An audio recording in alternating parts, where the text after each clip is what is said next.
আসসালামু আলাইকুম। তো এটা হচ্ছিল, দেখতে পাচ্ছেন ডিসকভার 100 বাইক। তো এই বাইকটি যে সমস্যা হচ্ছে, ইঞ্জিনটা অতিরিক্ত গরম হয়ে যাচ্ছে। এই বাইকটার কিন্তু সমস্ত কিছু ঠিক আছে, ক্লাচ প্লেট বা ইঞ্জিনের কোনো সমস্যা নাই, কিন্তু ছোট্ট একটা কারণে বাইকটা অতিরিক্ত গরম হয়ে যাচ্ছে এবং ইঞ্জিন থেকে অনেক বাজে একটা শব্দ করতেছে। মনে হচ্ছে পিস্টন লুজ হয়ে গেলে যেরকম সাউন্ড করে, এবার টাইমিংসটা নষ্ট হয়ে গেলে, কানেক্টিং নষ্ট হলে যেরকম সাউন্ড করে, এই ধরনের সাউন্ডটা হচ্ছে। তো আপনার ভিডিওটা দেখুন, সাউন্ডটা কোথা থেকে হচ্ছে এবং কেন হচ্ছে। আমি আপনাদেরকে এখন সাউন্ডটা শোনাই, দেখুন।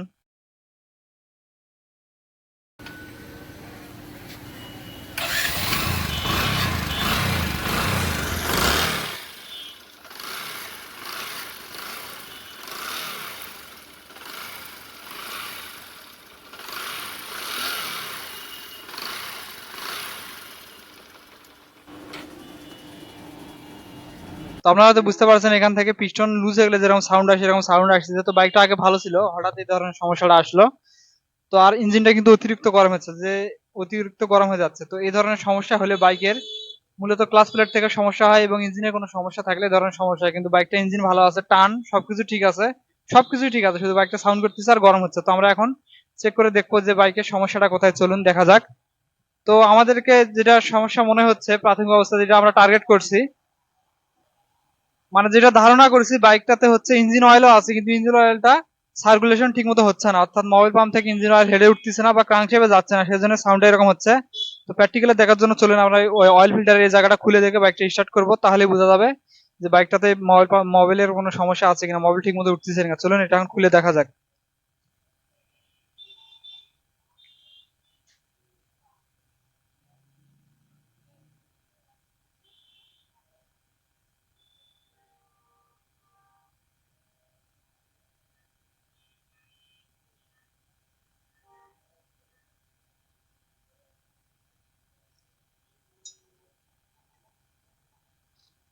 তো আপনারা দেখতে পাচ্ছেন, দেখুন অয়েল ফিল্টারে কিন্তু একটু অয়েল নাই, এগুলা সব শুকনা। এখানে দেখুন ভিতরটা সব শুকনা, সেই হিসেবে ধরা যাচ্ছে এখানে, এখানে অয়েল আসতেছে না। তো আমরা হচ্ছে বাইকটা এখন স্টার্ট করে দেখি যে এখানে অয়েলের পরিমাণটা কতটুকু, মানে কি পরিমাণ অয়েল আসতেছে।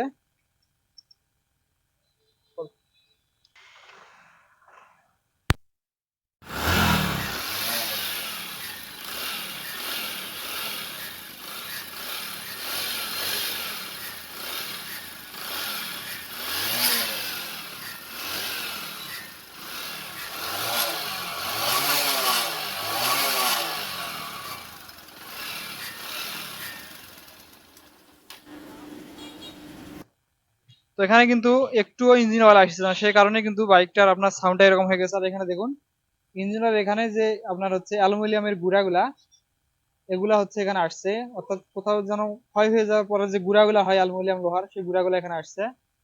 তো আমরা হচ্ছিল এখন, এখানে কিন্তু দেখা যাচ্ছে মোবাইল আসতেছে না, সে কারণে কিন্তু বাইকের সাউন্ড এমন হয়ে গেছে। তো আমরা এখন সাইডটা খুলে দেখি যে আসলে মোবাইল পাম্প থেকে সমস্যা, না সমস্যাটা কোথায়, সে কারণে মোবাইল আসতেছে না এবং বাইকের সাউন্ড এতটা খারাপ হয়ে গেল। চলুন আমরা সাইডটা এখন খুলে দেখি। আমরা হচ্ছে এখন ক্লাস সাইডটা খুলে নিব, নেওয়ার পরে দেখবো যে আসলে সমস্যাটা কোথায়। তো এখানে অনেকটা ময়লা জমেছিল, ময়লাগুলো হচ্ছে ক্লিন করানো হচ্ছে।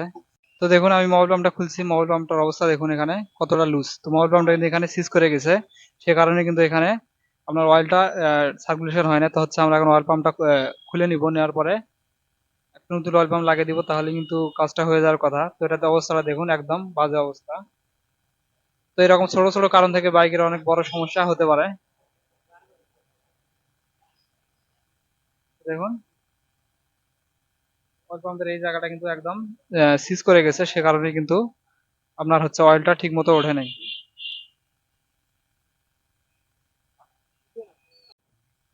তো আমার হাতে দেখতে পাচ্ছেন এটা হচ্ছে অয়েল পাম্প নতুন। তো আগেরটা হচ্ছে কিন্তু নষ্ট হয়ে গেছিল, সে কারণে কিন্তু বাইকের সাউন্ডটা আপনার নষ্ট হয়ে গেছিল এবং ইঞ্জিনটা ওভারহিট হতো। তো হচ্ছিল আমরা এখন নতুন অয়েল পাম্প নিয়ে আসলাম, তো এটা এখন ফিটিং করবো। তো এখানে কিন্তু গ্যাসকিট দিতে হবে, এখানে কিন্তু গ্যাসকিটটা আছে। তো আমরা হচ্ছে এই গ্যাসকিটাই হচ্ছিল এই অয়েল পাম্পটা ফিটিং করব। তো হচ্ছে এখন অয়েল পাম্পটা সেটিং করবো, দেখুন।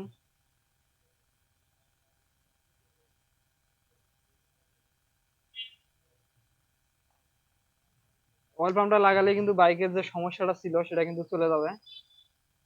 তো এইরকম যদি ছোট্ট একটা জিনিস থেকে বাইকের সমস্যা হয়েছে সেটা কিন্তু বড় আকার ধারণ করে। তো এই ছোট্ট একটা জিনিস অয়েল পাম্প, এটার কারণে আপনার বাইকের ইঞ্জিনটা কিন্তু নষ্ট হওয়ার সম্ভাবনা ছিল। যদি বাইকটা এরকমই রাইড করতো সেক্ষেত্রে কিন্তু আপনার বাইকটা সিজ হয়ে যাওয়ার সম্ভাবনা থাকতো, তখন কিন্তু পুরোটা বাইকের সমস্ত কিছু নষ্ট হয়ে যেত। আপনার রিং পিস্টন, কানেক্টিং রড, ক্যাম রকার সবকিছু নষ্ট হইতো।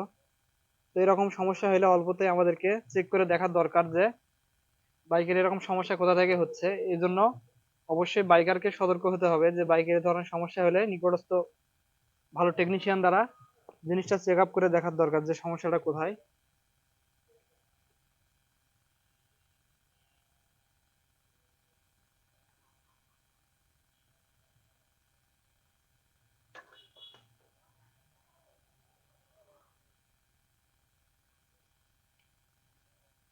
তো আমরা হচ্ছে অয়েল পাম্প এখানে ফিটিং করে দিলাম। এখন হচ্ছে আমরা ক্লাস সাইডটা ফিটিং করে দিব। তো এখানে কিন্তু একটা এই যে ক্যামশ্যাফটের এখানে একটা এরকম বুশ থাকবে, এই বুশটা কিন্তু দিয়ে দিতে হবে।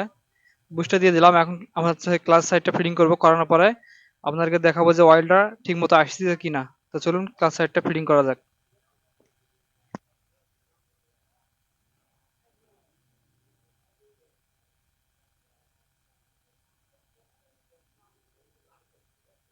তো আমরা হচ্ছে ইঞ্জিন অয়েল দিয়ে ইঞ্জিন আটা দিয়ে দিচ্ছি, তাহলে কিন্তু আর লিক করবে না। নাহলে এখানে একটু একটু করে লিক করে, ধুলা জমায়, বিজলি দেখা যায়, সেজন্য একটু আটা দিয়ে দিলাম। এখন হচ্ছে আমরা পার্টটা ফিটিং করে দিব।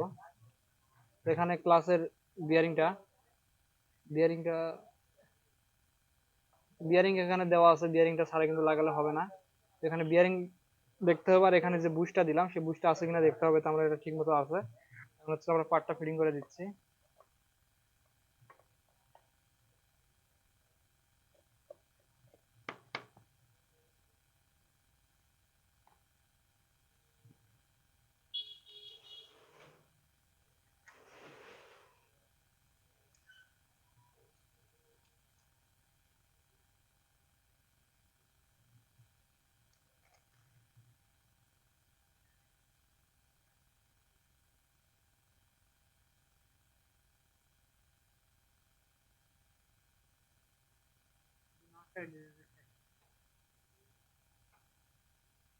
আমরা হচ্ছে নাটগুলো লাগানোর পরে ইঞ্জিন অয়েল দিয়ে আমি বাইকটা স্টার্ট করে দেখাবো যে এখানে ইঞ্জিন অয়েলটা কেমন আসতেছে। আমি প্রথমে দেখেছি এখানে কিন্তু একটু ইঞ্জিন অয়েল আসে নাই। তো এখন নতুন অয়েল পাম্প লাগালাম, এখন তো ইঞ্জিন অয়েল আসার কথা ইনশাল্লাহ। তো দেখা যাক, আমরা নাটগুলো টাইট করি, আপনারা সাথে থাকুন। এবং আমি বাইকের সাউন্ডটা দেখাবো, দেখবেন সাউন্ডটা কেমন স্মুথ হয়ে যাবে, রাত দিন কম বেশি হয়ে যাবে সাউন্ড। আগের সাউন্ড একদম বিশ্রী সাউন্ড ছিল, এখন একদম নতুনের মতো সাউন্ড হয়ে যাবে ইনশাল্লাহ, আশা করা যায়। তো আপনারা দেখতে থাকুন। কিন্তু পার্ট লাগানো হলো, ইঞ্জিন অয়েল দিয়েছি। এখন হচ্ছে আমরা বাইকটা স্টার্ট করে দেখবো যে ইঞ্জিন অয়েল আসতেছে কিনা।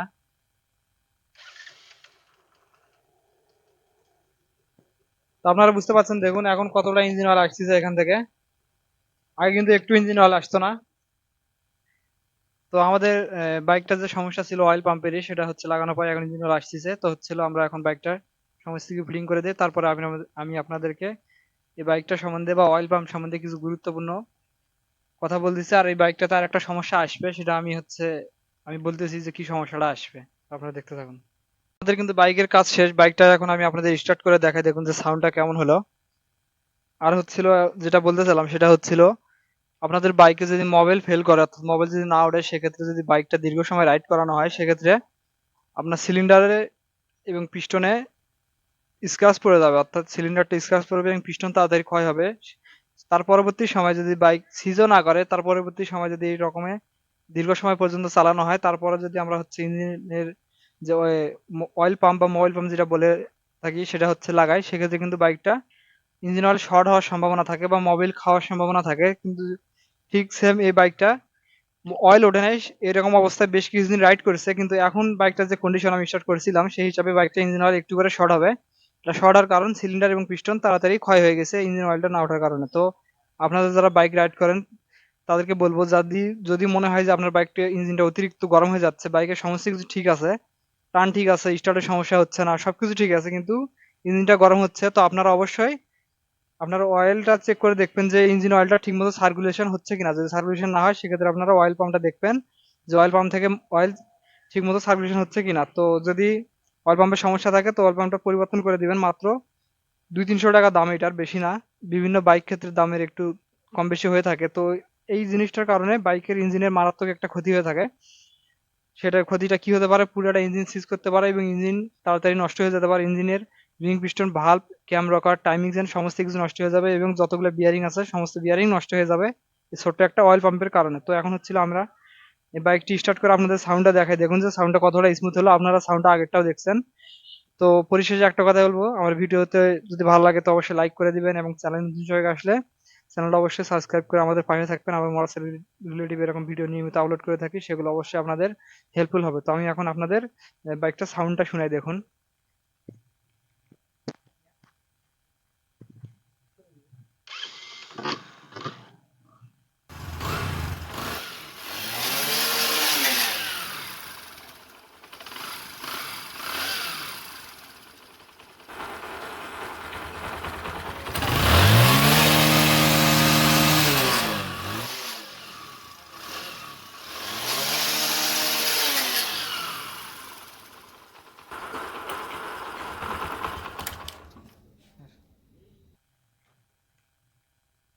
তো আশা করি বুঝতে পারছেন সাউন্ডটা কিরকম হয়েছে। ভিডিও ভালো লাগলে লাইক করে দিবেন, নতুন দর্শক হয়ে আসলে চ্যানেলটা অবশ্যই সাবস্ক্রাইব করবেন। তো দেখা হবে পরে কোনো ভিডিওতে, সে পর্যন্ত সবাই ভালো থাকবেন, সুস্থ থাকবেন। আল্লাহ হাফেজ।